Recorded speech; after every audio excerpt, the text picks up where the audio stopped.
In this question, we have two vectors, a vector and b vector, and we have to calculate the value of a vector plus 2b vector cross 2a vector minus b vector. So ये value हम कैसे calculate करेंगे? इसके लिए हम क्या कर सकते हैं?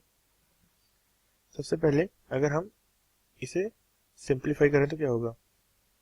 a vector plus 2b vector cross क्या है?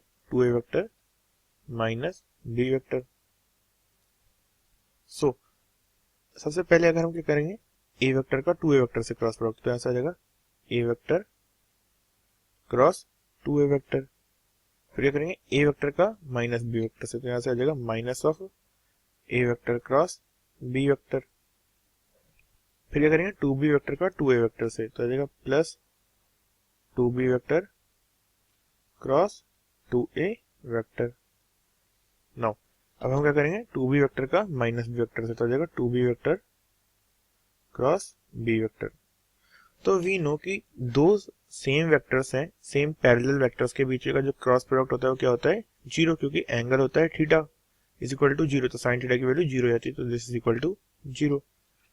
अभी लिखा हुआ है minus A vector cross B vector, और लिखा हुआ है plus 4 times of B vector cross A vector.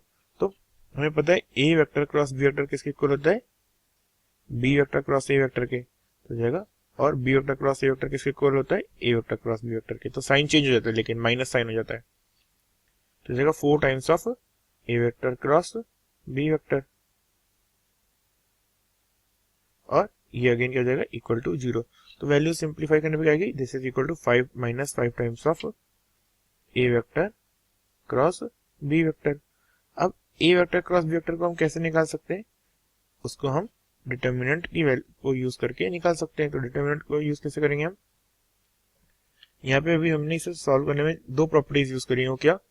Let's say किन्हीं भी दो वेक्टर्स का अगर हम क्रॉस प्रोडक्ट करते हैं और सेम वेक्टर होता है, तो क्या होता है? वो इक्वल टू जीरो होता है. और A vector cross B vector किसके इक्वल होता है? It is equal to minus of B vector cross A vector के इक्वल. सो अब हमें वैल्यू किसकी कैलकुलेट करनी है? A vector cross B vector की. तो ए वेक्टर क्या है? यहाँ पे सबसे पहले हम आई कैप, जे कैप और के कैप लिख सकते हैं. सो अब क्या हो जाएगा? आई में क्या जाएगा? 3 माइनस 1 माइनस 2, और बी कैप में आ जाएगा 2 3 1. सो अब इसे हम क्या लिख सकते हैं? वेक्टर्स की फॉर्म में माइनस 5 इंटू आई कैप का कोएफिशिएंट क्या है? माइनस 1 माइनस माइनस 6, तो जाएगा 6 minus 1 which is equal to 5. so this is 5 I cap. अब जे कैप का क्या हो जाएगा? 3 माइनस 4 तो जाएगा ये प्लस 7 जे कैप. और के का कोएफिशिएंट क्या जाएगा? 9 प्लस 2 इज 11 के कैप.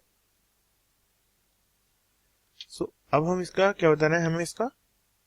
हमें बस ये वैल्यू बतानी थी. तो हमारा जो वेक्टर आ गया वो क्या आ गया? Equal to minus 25 I cap minus 35 J cap minus 55 K cap. so this is the our final answer. इसमें हमने एक मिस्टेक कर दी है. वो क्या? कि जब हम जे से करते हैं सॉल्व, तो क्या करते हैं? आगे माइनस से मल्टीप्लाई करते हैं, तो यहाँ क्या हो जाएगा? माइनस आ जाएगा. और जब यहाँ माइनस आएगा तो यहाँ क्या हो जाएगा? ये प्लस हो जाएगा. हाँ, तो अब जो हमारा सॉल्यूशन आया है minus 25 I cap plus 35 J cap minus 55 K cap, this is the ultimate solution we are looking for. so this is our answer.